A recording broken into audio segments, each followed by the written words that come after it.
Eu vou ser bem rápido, penso no Senhor ser rápido. E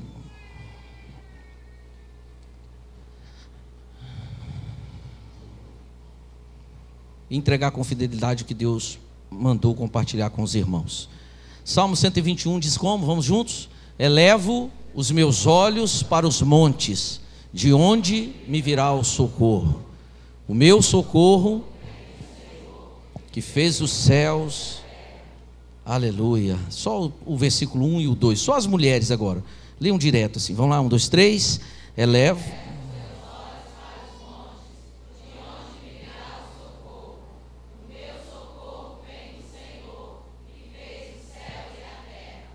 Os homens, elevo.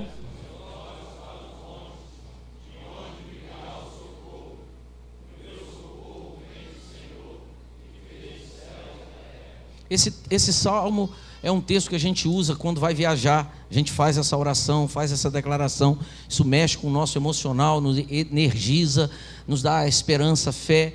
Versículo 3 continua dizendo assim: Ele não permitirá que os teus pés vacilem, não dormitará aquele que te guarda. É certo que não dormitará, nem dorme o guarda de Israel. O Senhor é quem te guarda, o Senhor é a tua sombra e a tua direita. De dia não te molestará o sol, nem de noite a lua. O Senhor te guardará de todo mal. Diga amém. Eu vou repetir: o Senhor te guardará de todo mal. Pela última vez, o Senhor te guardará de todo mal. Guardará as tuas emoções, teus pensamentos, teus sentimentos. Diz o 7, guardará a tua alma. O Senhor guardará a tua saída e a tua entrada, desde agora para sempre. Diga aleluia. Repita comigo: o Senhor guardará a minha saída e a minha entrada, desde agora para sempre. Então esse salmo é o salmo que a gente ora quando vai viajar. A gente declara, alguém liga: pastor, ore por mim. Eu falo: vou orar. Leia o salmo algumas vezes, fala em voz alta, porque na medida que você vai falando o texto da palavra, o Espírito Santo vai trabalhando com você. Mas a visão, logo que inicia esse salmo, é como se o salmista procurasse, olhasse para todas as direções e ficasse um tanto desesperado, como que dizendo: eu estou precisando de uma ajuda, eu estou precisando de um escape, e eu não estou encontrando resposta. Onde eu olho, eu não vejo uma solução. Então eu olho para as praias, eu olho para a cidade, eu olho para as pessoas, eu olho para as montanhas, e não consigo ver uma saída. Mas aí diz o versículo 1: mas de repente a minha cabeça é elevada. Eu olho além das montanhas, eu olho além das nuvens, eu olho para o céu. E aí ele tem um entendimento. Ele diz: o Espírito fala com ele. Ele diz: glória. Ele diz: o meu socorro não está nesse plano. O meu socorro vem do Senhor, que fez os céus e a terra. O meu socorro, ele diz: de onde me virá o meu socorro? Quando ele olha para o céu, ele diz: o meu socorro vem do Senhor, que fez os céus e a terra. Então o segredo é olhar para Deus. Diga: olhe para o Senhor. O segredo é olhar para Deus. E eu quero agora, dentro dessa perspectiva, te entregar uma chave para a sua compreensão maior do que significa isso que o salmista está dizendo. Olhar para Deus. Meu socorro vem do Senhor. Quantas vezes, irmãos, talvez você possa se lembrar, o Espírito trazer à sua mente, você esteve completamente desesperado, você não sabia o que fazer, você não sabia onde ir, não sabia que porta bater, e você tirou um tempo de oração, e de repente o seu entendimento veio uma coisa simples: procura fulano, fale isso, faça essa ligação, ou fique calmo, alguma orientação simples, porque Deus geralmente age assim. Eu me lembro de um pastor que veio aqui, assentou aqui, e esse pastor é amigo meu até hoje, mas tem muito tempo que eu não vejo. Ele contou isso algumas vezes, e ele estava numa situação muito difícil, muito difícil, muito difícil.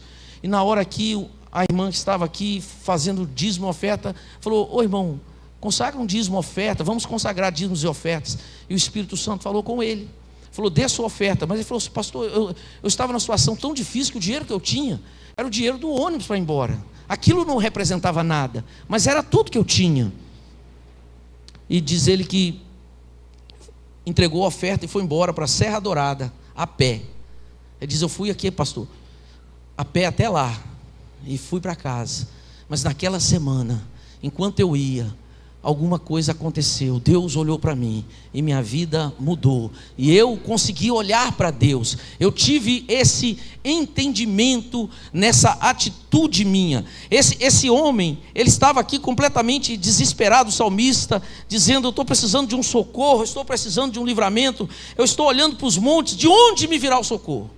Quando ele olha para Deus, ele entende o mistério e diz: já está vindo, o meu socorro vem do Senhor que fez os céus e a terra. Diga: o meu socorro vem do Senhor que fez os céus e a terra. Você que está em casa pode repetir esse texto bíblico. Diga: o meu socorro vem do Senhor que fez os céus e a terra. E aí essa chave que eu quero te entregar está em Gênesis 12, em Gênesis 22, desculpe. É na história de Abraão, quando Abraão vai ao monte Moriá sacrificar Isaque. Abraão teve Isaque com 100 anos de idade, esperou mais ou menos 25 anos para o cumprimento da promessa. Ele era estéril, a esposa dele, e eles não podiam ter filhos. E nesses 25 anos, Deus muitas vezes ministrou com Abraão, consolou Abraão, animou Abraão, fez Abraão olhar para ele. Uma vez ele falou: quantas estrelas, quantas areias? Não posso. Pois é, assim será a tua descendência. E Deus sempre foi ministrando, dizendo: eu te farei de você uma grande nação, eu te abençoarei. E Deus sempre ministrou. Um dia Deus chegou para ele, perto do evento da mulher engravidar, ele já de idade, Deus chega para ele e fala: eu vou mudar seu nome, você se chama pai elevado, Abrão, mas a partir de hoje você se chamará pai de multidões, Abraão. E ele assume essa identidade, Abraão, e pai de multidões. Então agora ele se chama pai de multidões. E as pessoas perguntaram: quantos filhos ele tem? Aí dizia: o velho não tem nenhum filho. Como que ele se chama? Abraão, pai de multidões. Ele fala que Deus falou com ele, é uma palavra que ele tem para Deus. Mas ele está cada dia mais velho. Mas ele vive pela palavra de Deus. Diga: a promessa de Deus e a realidade é a mesma coisa. Você não entendeu? Eu estou dizendo para você que se você tem uma promessa, você já pode considerar como certa. Vai acontecer. A promessa e a realidade em Deus, a promessa de Deus é a mesma coisa, já aconteceu. Você já pode começar a viver. Em Deus, a Bíblia nos ensina que você festeja antes do milagre, você celebra antes da bênção. De onde me virá o socorro? E você olha para o céu, você é consolado, e você sai dali como um gigante. As pessoas falam: o que mudou? As circunstâncias aparentemente estão a mesma, mas eu mudei por dentro. Deus falou comigo, eu estou cheio de fé, cheio de esperança. E quando você começa, porque quando a gente vive o milagre é fácil as pessoas celebrarem quando você vive o milagre. Mas nesses momentos entre o milagre, a promessa e o milagre, há uma caminhada. E é nesse momento que você precisa mais que nunca olhar para Deus. Abraão, ele não podia ter filho, então Deus dá o filho a ele. Deus muda o nome dele e ele fica gerando no espírito. Quando Deus mostra as estrelas, conta. Ele diz: não dá, conta de novo. E ele começa: perdi a conta, conta de novo. Só na nossa galáxia, não sei quantos bilhões de estrelas, só na nossa galáxia. Dizem que há mais estrelas comprovadamente no céu do que os grãos de areia no mar. Todas as galáxias, quando você vai além das estrelas, além da atmosfera, quando você começa a estudar, você vê milhões infinitos de galáxias. Tudo que você vê é a nossa Via Láctea. Tudo está em movimento, nada está parado. E Deus tem o controle de todas as coisas. Quando você olha, você transpassa isso, porque você chega num lugar que você nem sabe onde é, mas em espírito você chega lá. Você chega num lugar chamado Sala do Trono. O tamanho às vezes você nem pensa, porque né? Mas é algo, aleluia. A Bíblia diz que em Isaías que os serafins voavam sobre o trono, dizendo: Kadosh, Kadosh, Kadosh, Santo, Santo, Santo. Nas mais altas alturas eles voavam sobre o trono, debaixo do trono, seres com 6 asas, voavam e glorificavam o Senhor num lugar, em algum lugar lá e nas mais altas alturas. além do que o homem pode imaginar e pensar. Um Deus que é macro e micro. O macro é quando você olha para cima, que você não mede mais em quilômetros, mas você fala anos-luz. O micro é quando você olha para dentro de você, para dentro da sua célula, e você vai nos átomos, você vai nas partículas que os homens estão descobrindo hoje. Que dentro do átomo, onde se pensava que era a menor partícula, já descobriram partículas menores, energizadas, como fonte de energia. É fantástico quando você olha e você fala, esse é o meu Deus. Diga aleluia. Que criou o universo, mas criou o micro, do micro. Onde esse acelerador de partículas trouxe novas descobertas. Eu li uma matéria um tempo atrás que eu fiquei encantado, que nesse acelerador, por causa desse acelerador, que vários países se juntaram e fizeram, eles conseguiram ver dentro das células, dentro dos átomos e dentro das partes mais minúsculas, um rastro de energia. E eles disseram, o que é isso? E eles não sabem. E eles começaram, e depois, por causa de, não sei se foi bem essa palavra, um acidente ou uma casualidade, eles descobriram algo que eles nunca imaginaram que existia.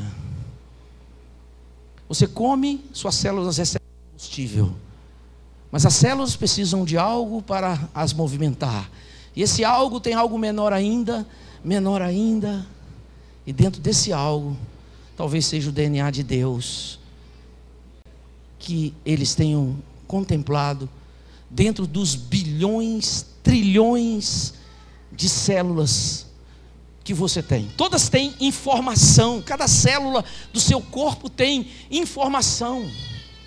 É como a tartaruga. Ontem eu e o Glaucio estava passando na praia, e muitas tartaruguinhas em Jacaraípe, elas estavam vindo para o asfalto. Aí a Glaucio falou, amor, as tartaruguinhas estão vindo para o asfalto. E aí nós paramos e voltamos, e as bichinhas bem pequenininhas, acho que foi a desova, e nasceram, e a luz atraiu. Então elas estavam, aí eu falei com o rapaz, põe lá no mar. Ele falou, coloco lá, mas elas voltam, elas vêm para cá, elas estão perdendo o caminho. Eu falei, faz que der aí. E as pessoas estavam pegando, é o instinto daqueles 1000 tartarugas, vivem poucas, mas elas já têm o instinto colocado por Deus. Um pássaro migra continente para fugir do inverno, ou coisas do gênero, ele não sabe. Peixes cortam o oceano e vão no lugar que eles nunca foram para reproduzir. Deus colocou essas informações nos instintos. Agora o homem não. O homem é dotado de células e pensamentos, e sentimentos e emoções. E então dentro dessas partículas Deus escreveu, Deus pôs comandos. Não é impossível. Irmãos, é mais fácil crer em Deus do que não crer na sua existência. É mais lógico crer na existência de Deus do que acreditar que a vida veio por acaso. O DNA de Deus está em todo lugar. Dentro dessas células tem informação, e elas morrem, nascem, morrem, nascem, morrem, nascem. As células que mais demoram a morrer é dos nossos ossos, segundo a ciência, o que se sabe até hoje. Mas todo o seu corpo celular, a pele, o cabelo e tudo, ele se recicla. E quem nasce, nasce com informação, porque Deus escreveu lá dentro. Diz que a informação de uma célula dá-se para se fazer um escrito mais ou menos do tamanho deste livro, de metros e metros e metros. Se fosse escrever, nosso Deus é Deus do macro, Deus do micro. E quando ele trabalha com Abraão, ele enxerta em Abraão a esperança viva. Ele quer que Abraão ande olhando para ele. Ele quer que Abraão viva pensando nele, vivendo para ele. E aí ele faz a promessa, fala, você não vai se chamar mais isso. Agora o seu nome vai lembrar o que vai acontecer na sua vida. Você será pai de multidão. Seu nome será falado na história. Irmão, escute, as 4 maiores religiões do mundo, o islamismo, as 3, o islamismo, o cristianismo e o judaísmo, respeitam Abraão. Deus disse, teu nome será grande, abençoarei você sobremaneira, em ti serão benditas todas as famílias da terra. E Deus muda o nome dele. É como se Deus dissesse: não tire os olhos de mim. Você se lembra onde você vivia? Ele vivia na casa do pai. O pai era macumbeiro, o pai era espírita, o pai era fazedor de imagens de adoração, de idolatria, lá na ignorância. Mas de alguma maneira Deus olhou para Abraão lá em Ur dos Caldeus, viu graça nele e disse: Abraão, sai desse meio, porque eu tenho uma grande obra na sua vida. E ele disse: tudo bem. Eu penso que quando Deus o chama, ele fica estarrecido, porque ele conhecia os orixás, ele conhecia os caboclos, ele conhecia as imagens de escultura, mas ele não conhecia o Deus verdadeiro. E Deus se aparece para ele e diz: ué, não precisa acender vela, não precisa fazer esse sinal, aquele, bater na madeira. Que Deus é esse? Deus aparece para ele e diz: Abraão, pelo nome, sai da tua casa, da tua terra, da tua parentela e vai para um lugar. E ele diz: eu vou. A voz foi, é como diz a teologia, a vontade irresistível de Deus. Mais ou menos o que aconteceu com Paulo. É tão forte que o homem não consegue resistir. E ele diz: eu vou. E é para onde? E ele diz assim: para onde não importa. Vai, meu filho, eu vou te mostrar o caminho no processo. Quem está entendendo, diga aleluia. Essa parte é dura, mas isso é fé. Abraão é tido como o pai da fé. E nesse processo todo Deus fala: você vai ser pai, aquela coisa toda. Muda o nome dele, no finalzinho lá, e diz: seu nome é pai de multidão. Então ele ficava falando: eu sou pai de multidão, eu sou pai de multidão. Eu sou pai de multidão, porque ele já sabia que palavras são sementes. Diga: palavra é semente. E quando eu repito, diga isso, quando eu repito as palavras, eu estou adubando, eu estou regando, e vai nascer. Nasce, você sabe o processo, e Deus faz um teste com ele, diz assim: Abraão, você está até idolatrando esse menino. Você me ama mais que esse menino? E faz aquela prova, sai daí e vai para um lugar que eu vou te mostrar. Também não falou onde era. Ele caminhou 3 dias, 3 noites, e ele chegou num lugar, chama-se Monte Moriá. Quando ele viu de longe aquela montanha, ele falou: é lá que Deus quer. Os empregados estavam com ele, disse: fica aí. E ele foi, e chega lá naquele lugar, Monte Moriá. Qual é o monte? Quando você vai em Israel, você vai lá no Monte Moriá. Você vai no mesmo lugar. E aí Abraão pisa naquele lugar e Deus fala: sacrifica seu filho. Você sabe a história.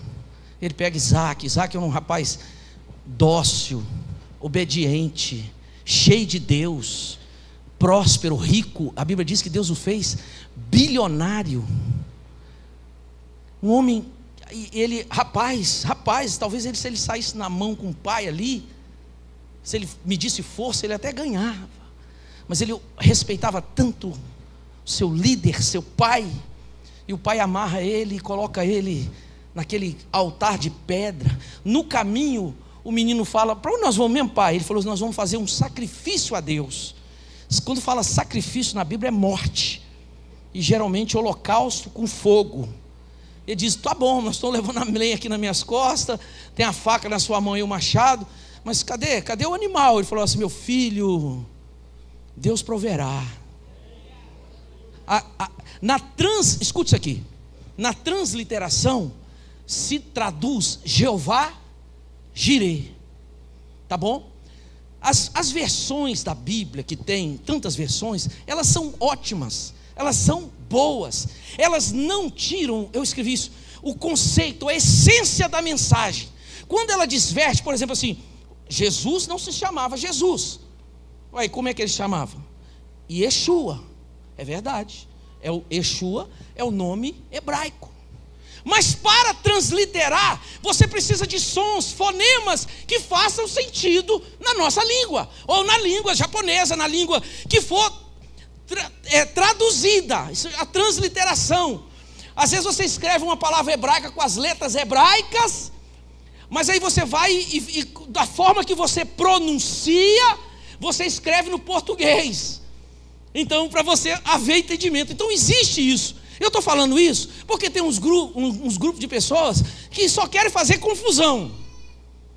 E quando você vai no próprio Israel, eles explicam do jeito que eu estou te explicando, e não vê nenhum problema, porque Deus ama as nações, Deus ama as culturas. Não existe problema nenhum você chegar para um índio, daquele que quase nunca viu gente, e falar com ele assim: Jesus é o pão da vida. Ele vai falar: o que é pão? Aí você diz: Jesus é o aipim, a mandioca da vida. Ele fala: ah, é mesmo? É a comida básica? Jesus não está liso, mas escute aqui. E aí ele fala: onde que está o animal? Ele fala assim, Abraão diz para o filho: Deus, Jeová, Jirê, Deus proverá. Há uma chave aqui gloriosa, eu vou te entregar agora. Você que está preocupado com o seu futuro, você vai descansar em Deus, aleluia. Escute, Jeová Jirê. E o menino fica com aquela palavra: Deus vai prover. Meu pai é um homem cheio de Deus. Porque mais difícil que ser crente na igreja é ser crente no trabalho.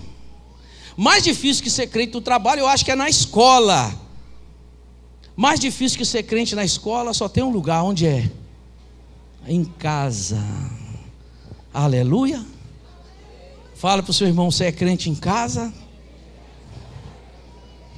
É em casa que a gente mesmo. Em casa, hein? Eu vi um negócio legal pra caramba, não sei se você gosta. O cara chegou de bicicleta assim no portão de casa com um amigo dele. Quando ele abriu, a mulher estava lavando. E ela falou: não entra não, estou lavando aqui. Lá, tira o sapato lá fora, deixa essa bicicleta aí, não entra agora não. Aí ele olhou e falou: tá vendo? Aí o amigo dele: tá bom, foi embora. Falou: quem é esse seu amigo? Ele falou: não, ele queria casar, eu mandei ele vir para ver como é que é, para ver se ele quer mesmo. Podia ser o homem, mas eu estou dizendo que é em casa que a gente é mesmo, né? Que às vezes você, meu irmão, atende o telefone e fala: alô? Aí ela fala: amor, é você? Fala, mulher, eu estou podendo atender não. Mas é em casa que a gente é verdadeiro. É em casa que ninguém tem máscara, né? E Abraão vivia o evangelho verdadeiro. Ele falou com o pai: pai, cadê o cabrito? Ele diz: Deus vai prover. Então tá bom. Naquele processo ele fala: vem Isaac, amarra apertado, deita o menino. A Bíblia não fala, mas eu acho, e ainda tampa os olhos. Fala: já que eu vou ter que matar meu filho, eu vou matar, porque se Deus pediu, eu vou enfiar. Mas eu acho, irmãos, assim, quando eu leio o texto, que Abraão tinha tanta fé em Deus. Abraão eleva os meus olhos, eu estou falando sobre isso, olhava tanto para Deus, que ele era tão cheio de Deus, que ele falou com os empregados assim: eu e o menino vamos lá no Moriá, naquele monte lá, adorar, e depois de adorarmos, nós, no plural, voltaremos. Nós vamos voltar. Nós vai, mas nós volta. Tá glória mesmo. Mais ou menos isso. Nós vamos voltar. Olha a fé desse homem. Ele falou que eu vou matar Zezé, eu vou. Mas Deus vai fazer alguma coisa. Será que era isso que ele pensava? Eu acho que era isso. Eu acho que ele estava cheio de fé. Ele falou: para que Deus? Né? Ele conhecia tanto a Deus. E quando chega naquele processo, ele deita o menino. Eu acho que tampa os olhos. Eu acho. A Bíblia não fala nada, cada um acha que quiser. Mas ele fala: já que eu tenho que matar, deixa meu menino não ver. Ele amava aquele menino demais. E quando ele vai descer o punhal, o cutelo, quando ele vai, o que acontece? Um anjo, oh glória, anjo grita também, dá um grito do céu, diz: Abraão, não faça mal ao menino. Não diz nem que o anjo desceu na terra, lá do céu mesmo, ele deu o comando, porque Deus já viu que você teme a Ele, e que você o ama, mais do que você ama esse menino.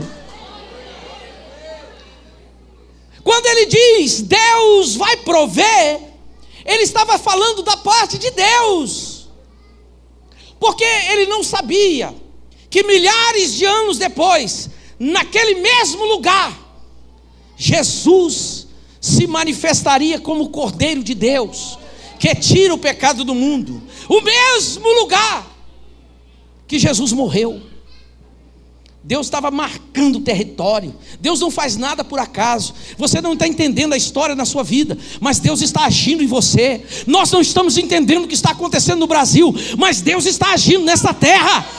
Nós não estamos entendendo, nós não conseguimos perceber, mas eu quero que você levante a mão aos céus e diga: eu não sei, mas o Senhor sabe, e eu confio no Senhor. Aleluia. E aí, essa expressão Jeová Jireh foi aportuguesada. Mas, por exemplo, J não tem no hebraico, não tem J, não tem a letra J. Então, essa história é outra. E essa questão de Jireh também não tem. Não é Jireh. A pronúncia não é essa, a palavra não é essa. Se você pegar a Bíblia hebraica, à tarde eu estava vendo, eu tenho no meu gabinete, se você tiver a curiosidade, difícil vai você achar a página. Às vezes eu faço de propósito, né? Alguns irmãos, falei, acha aí Gênesis. Irmão, é tudo ao contrário, então você não sabe se é no Apocalipse, é difícil, a Bíblia desse tamanhozinho. E aí, você vai ver que essa palavra é Irê. Como é a palavra? Erê, no espiritismo é outra coisa. Na Umbanda é outra coisa ainda, espírito de menino. Não tem nada a ver. Mas o nosso a pronúncia é Irê. E muita gente não diz Adonai, que é traduzido como Senhor. Até o judeu fala Adonai. Adonai chama também eterno. Mas a palavra, está com a Bíblia aberta? Gênesis 12. Eu estou falando de olhar para o Senhor, amém? É para olhar para o Senhor. Eu vou concluir agora. Fala para o seu irmão, olhe para Deus. É de lá que vai vir a sua vitória. E você vai entender agora. Gênesis 22. Foi isso que eu falei? Vocês entenderam errado. 22.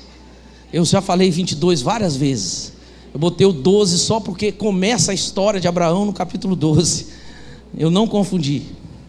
É Gênesis 22, versículo 8. Respondeu Abraão. O que Abraão respondeu? Proverá para si meu filho. Quando ele perguntou, cadê o cordeiro? Olha o 7, quando Isaac disse a Abraão, a seu pai, meu pai, respondeu Abraão, eis-me aqui meu filho. Respondeu-lhe Isaac, eis o fogo e a lenha, mas aonde está o cordeiro para o holocausto? Respondeu Abraão, Deus proverá.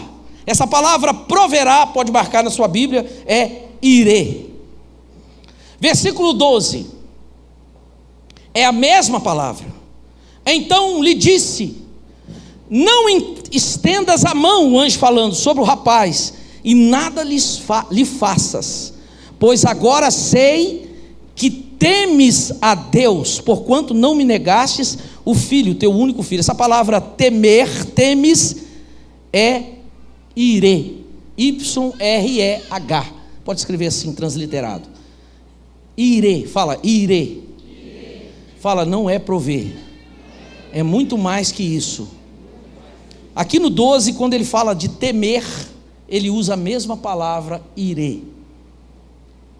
13, tendo Abraão erguido os olhos, o que ele fez? Viu Irê. Esse viu também, você pode marcar, fazer um círculo aí na sua Bíblia, é Irê. Olhou, ali está como, no telão está como olhou.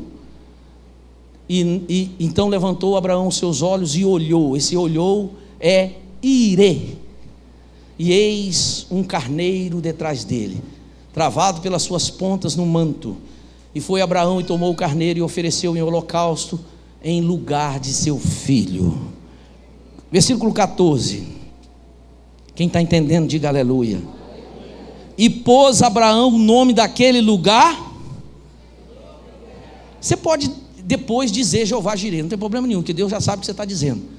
É igual quando eu brinco com você e falo assim, quando você chora, a pessoa está muito triste, ela chora e fala, Senhor, eu quero morrer. Aí o Espírito Santo fala para Deus, ela não quer morrer não, ela quer um milagre. O senhor entendeu, né? Entendi, filho, pode deixar. Aleluia. Então você pode falar, mas eu quero te ensinar o original para você ver Como que é glorioso a palavra. Então pôs Abraão o nome daquele lugar, o Senhor proverá. Proverá aqui é Irê, mesma coisa. Nesses 4 lugares usa essa mesma palavra, Irê. E Irê não é a princípio prover. A raiz desta palavra Irê é ver. É o quê? Ver. De enxergar. Então, quando eu volto no versículo de número 8, que foi o primeiro que eu li, respondeu-lhe Abraão: Deus, meu filho, essa foi a expressão que nós traduzimos por prover, mas ele diz assim: Deus está vendo. E eu gosto mais do significado, porque quando diz aqui no versículo 8, Deus está vendo, Deus vai ver, esse verbo está no futuro. Entenda, preste atenção. Esse verbo está no futuro, é como se Deus estivesse falando: não precisa ficar preocupado agora, não se preocupe com o seu futuro, porque Deus está vendo. No versículo de número 12, ele usa a palavra temer, mas no original é irê também, de ver. Então é Deus falando: eu sei que você me teme, que você me vê, que você vê Abraão, que você vê a Deus, Abraão. O olhar de Abraão estava fixo em Deus, e quando você olha para Deus, isso é temer a Deus. Ver a Deus e seguir os seus ensinamentos, isso é ver a Deus. Está entendendo? Quem está entendendo, diga aleluia. Então, é como se ele dissesse: veja Deus em tudo. Eu sempre verei, é Deus dizendo, eu sempre verei, eu sempre estarei lá.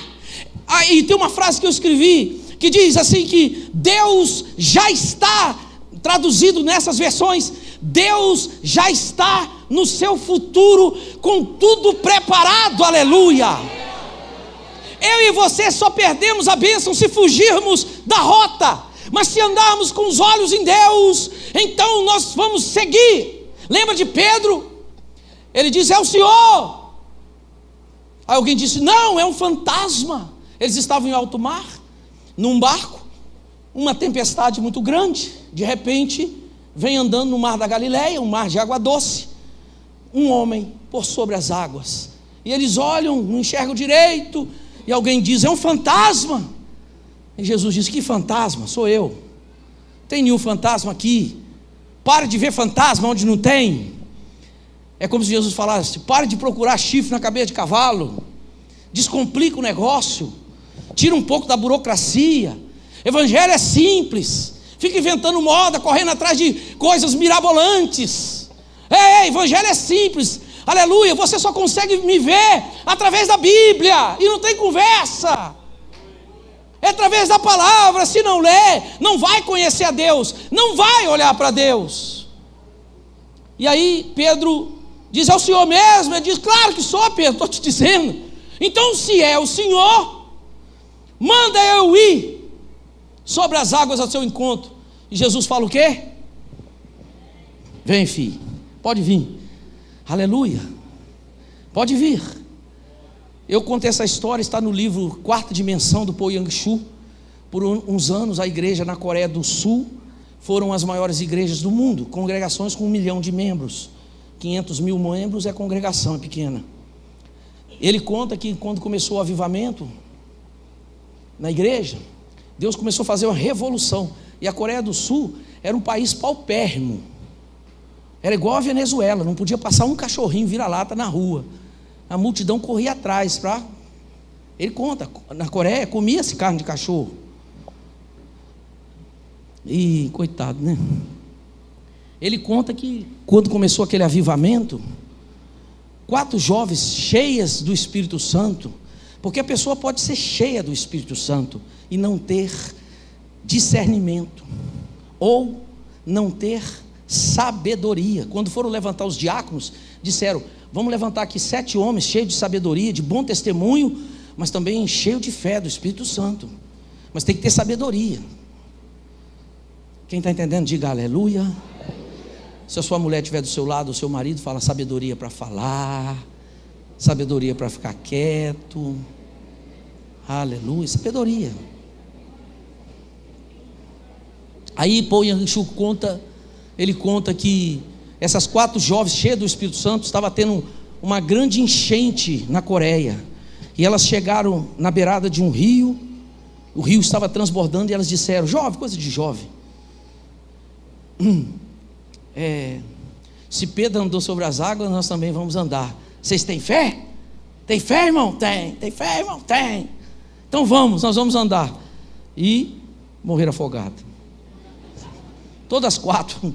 O jornal no outro dia. Você já leu isso naquele livro? Quem já leu? Só você, João? Mais uma ali, 2. Graças a Deus, salvou a pátria. Porque o testemunho de 2 é válido, né? Na Bíblia. E aí ele conta que os jornais massacraram, e foi lá um repórter lá fazer a pergunta: e aí, o que o senhor fale? Por que funcionou para Pedro, não funcionou para eles? E aquele Paul Yang-Shu, é aí que ele nasce com a palavra, porque a palavra rema está na Bíblia, em Efésios capítulo 6, quando fala da espada. Essa palavra espada no grego é rema. Então não é invenção dele, mas ele explica que Pedro teve uma palavra específica, Elder, Luciana, entrega específico pelo nome. E essas meninas simplesmente leram, e isso foi quase um tentar a Deus. E aí ele dá essa explicação: aconteceu isso. Pedro recebeu uma palavra específica de Deus. E o grande segredo de tudo que estou falando, a gente já está concluindo, é que você precisa, para receber esta palavra de Deus, você precisa olhar para Deus, ver a Deus, perceber a Deus, enxergar a Deus. Então Pedro, ele recebe uma palavra: vem Pedro, e ele desce do barco e anda sobre as águas, dá passo sobre as águas se transformaram em chão firme. E ele andou naquele lugar, ele talvez pulou naquele lugar, ele ficou maravilhado. Mas quando ele tirou, não os pés, mas os olhos de Deus, ele perdeu a bênção. Ele estava vivendo um milagre, mas ele perdeu a bênção, porque ele sentiu medo. Ele tirou os olhos de Deus, ele viu a força do vento, ele viu as alturas das ondas, e ele sentiu medo. Então, irmãos, quando a gente tira os olhos de Deus, geralmente a gente perde o rumo, a gente fica amedrontado, intimidado, a gente recua. E Deus aqui, no versículo 13, diz: e tendo Abraão erguido os olhos, viu Irê. Isso aqui é ver, de ver mesmo. Versículo 13, é como se Deus estivesse dizendo: você vai ver que Deus já está no seu futuro, Deus já está lá. Todas essas palavras, temer, prover, olhar, proverá, é a mesma raiz. Irê é o original, foram traduzidas, por isso aqui não é que está errado, que nosso Deus é o Deus da provisão.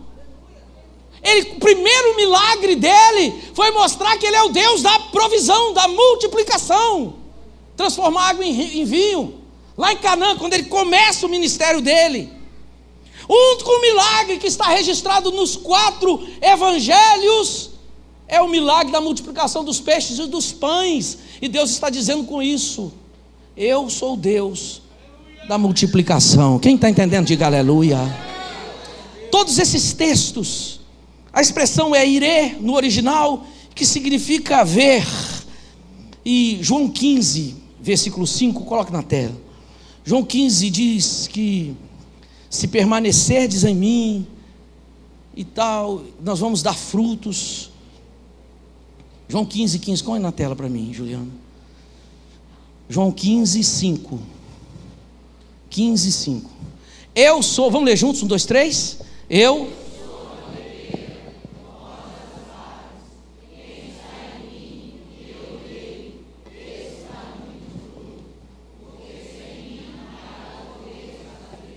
a expressão ali, em outra versão na sua, é permanecer em mim. E aí a chave, segura essa chave, é essa: ele não permitirá que as coisas da sua vida sejam sacrificadas, se você permanecer nele. Em todas essas palavras, versículo 8, versículo 14, versículo 13, versículo 12, que aparece essa palavra, essa raiz da palavra ver, é como se Deus estivesse dizendo, não é como, é Deus dizendo, não precisa ficar preocupado agora. Lembra que o verbo está no futuro? Não se preocupe com o seu futuro. No versículo 12, quando ele fala assim, o anjo fala, eu vi que você teme a Deus, o anjo está dizendo, o olhar de Abraão está fixo em Deus.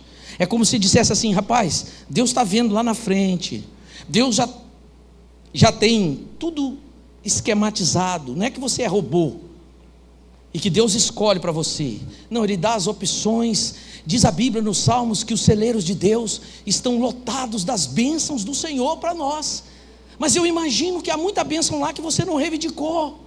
Ele falou, eu tinha isso aqui para você, por que você não pegou? Ele falou, Senhor, eu bobeei, eu distraí, eu carnalizei. Pois é, era para você, estava à sua disposição, esse livramento, essa intervenção. Nessa noite eu concluo esta palavra dizendo para você, depois de te mostrar isso, você pode continuar dizendo Jeová Jireh, não há problema, mas você sabe que vai além. É como se Deus estivesse dizendo para você, e essa é a palavra dessa noite, o seu futuro, eu já estou lá na frente. Ei, eu estou cuidando de você hoje, eu cuidei de você na pandemia, onde só se ouvia falar de crise, onde só se ouvia falar de morte, onde você foi massacrado, onde você até perdeu pessoas queridas, amigos, parentes talvez, mas eu cuidei de você, e eu já estou lá na frente. Essa fé é a fé de Abraão que muda tudo, de nós dizermos, eu vou adorar, mas eu vou voltar, aleluia, eu vou romper em fé,